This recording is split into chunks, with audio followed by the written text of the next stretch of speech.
সুলাইমান আলাইহিস সালাম মাত্র 13 বছর বয়সে রাজত্ব করেছে। কয় বছর বয়সে? 13 বছর বয়সে আল্লাহ তাআলা তাকে রাজত্ব দান করেছে। যখন উনি নবী হয় তখন তো গোটা পৃথিবীর বাদশা। আল্লাহ রাব্বুল আলামিন তাকে মুআজিজা দিয়েছিলেন। কেমন মুআজিজা? এক নাম্বার মুআজিজা হলো আল্লাহ তাআলা তার অধীনে বাতাসকে তার অধীনস্থ করে দিয়েছিলেন। সুবহানাল্লাহ।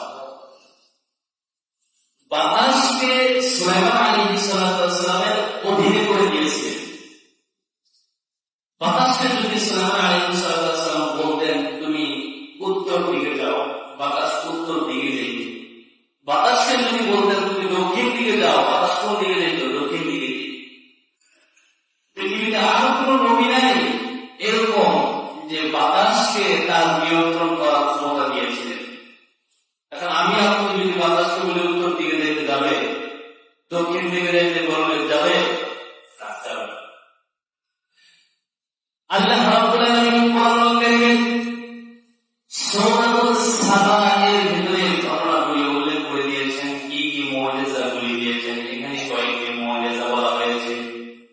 আল্লাহ রাব্বুল আলামিন বলেন ওয়া লিসুলাইমানা রিহা গুদুহা শাহরুন ওয়া রাওয়াহুহা শাহর। আল্লাহ রাব্বুল আলামিন সুলাইমানের অধীনে করে দিয়েছিলেন বায়ুকে, যা পরতে 1 মাসের পথ অতিক্রম করত এবং সন্ধ্যাবেলা 1 মাসের পথ অতিক্রম করে ফিরে আসত। সুবহানাল্লাহ।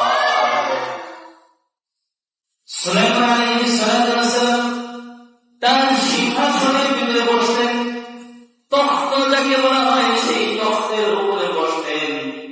আমরা সাধারণত এটাকে তক্তা বলি, এরকম তক্তা কিন্তু না, ওই তখ্তকে বলা হয় সিংহাসন। আল্লাহ পাক রব্বুল আলামিন ওই তখ্ত তাকে দান করেছিলেন, সিংহাসন তাকে দান করেছিলেন।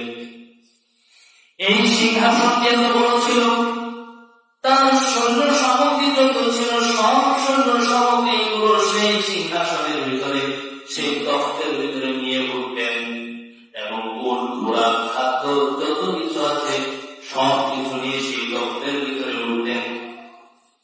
সেই সিংহাসনে বসার পরে সুলাইমান আলাইহিস সালাম বাতাসকে বলতেন, ও বাতাস যাও, অমুক জায়গার ভিতরে আমার যেতে হবে, সেই জায়গার ভিতরে যাও। সঙ্গে সঙ্গে 1 মাসের রাস্তা সকালবেলা বাতাসটাকে নিয়ে পৌঁছে দিত। সুবহানাল্লাহ। আবার সাথে ঘোরাফেরা করে যখন তার সন্ধ্যাবেলা ফেরার কথা ছিল, সেই সময় সব কিছু নিয়ে একত্রিত হয়ে সেই তখ্তের ভিতরে উঠতেন। ওঠার পরে বাতাসকে বলতেন, বাতাস আল্লাহর ওয়াদায় তুমি আমাকে যেই জায়গা থেকে নিয়ে এসেছো সেই জায়গার ভিতরে আবার আমাকে নামিয়ে দিয়ে আসো। 1 মাসের রাস্তা সন্ধ্যাবেলায় আবার বাতাসটাকে সেই জায়গায় ফিরাইয়া দিত। সুবহানাল্লাহ। এই জন্যই কবি বলেছেন, তেলে গাড়ি তেলে চলে, হাওয়ার গাড়ি হাওয়ায় চলে, বিনা তেলে চালায় গাড়ি নবী সুলাইমান। আরে আমরা সেই মুসলমান। আজ থেকে নিয়ে 4000 বছর আগে কোন বিমান ছিল না, তেলের কোন গাড়ি ছিল না। যে সময় আল্লাহ পাক রব্বুল আলামিন একজন নবীকে বিমানের মতন করে আকাশে উড়িয়েছেন। সুবহানাল্লাহ। উনি আর কেউ নয়, উনি বলেন সেই নবী যার নাম সুলাইমান আলাইহিস সালাম। একটু জোরে বলা যাবে নাকি? সুবহানাল্লাহ। ওনাকে আল্লাহ এই ওয়াদা দিয়েছিলেন যে বাতাসের যে ওয়াদা দিত বাতাসকে, সেই ওয়াদাটাই মানত। শুধু তাই নয়, শুধু মানুষের যে তিনি বাদশা ছিলেন এরকমটা, তিনি যে শুধু মানুষের বাদশা ছিলেন এরকমটা কিন্তু না, তিনি জিনদেরও বাদশা ছিলেন। সুবহানাল্লাহ। তিনি কাদের বাদশা ছিলেন? জিনদেরও বাদশা ছিলেন। জিন অবাধ্য জাতি, এই অবাধ্য জাতির জিনদেরও বাদশা আল্লাহ তাআলা হযরত সুলাইমান আলাইহিস সালামকে বানিয়েছিলেন। 1 নম্বর মুআজিজা বললাম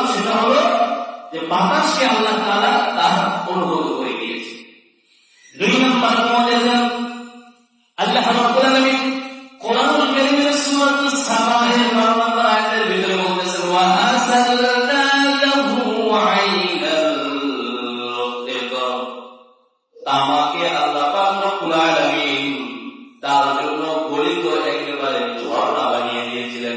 তামার ঝর্ণা, গলিত তামার ঝর্ণা বানিয়ে দিয়েছেন। সুবহানাল্লাহ। আমরা সকলে জানি তামা দিয়ে যদি কোনো কিছু করতে হয় তাহলে সেই তামাটা আগুন দিয়ে পোড়াতে হয়। কেমন ছিলেন বাবার ক্ষমতা, ছিলেন লোহা পোড়াতে হইত না, লোহার চাপ দিয়ে সেটা করে দিত আর অস্ত্র বানাইত। আল্লাহ পাক সন্তানকে কেমন ক্ষমতা দিয়েছে, ওই সন্তান সুলাইমান আলাইহিস সালাম তামাকে আল্লাহ পাক রব্বুল আলামিন তার অধীনস্থ করে দিয়েছে। তামা দিয়ে যেভাবে ইচ্ছা সেভাবে তিনি পাত্র বানাইতে পারবেন। সুবহানাল্লাহ। এবং কি ওই গলিত তামা দিয়ে জিনদেরকে দিয়ে বিশাল বড় বড়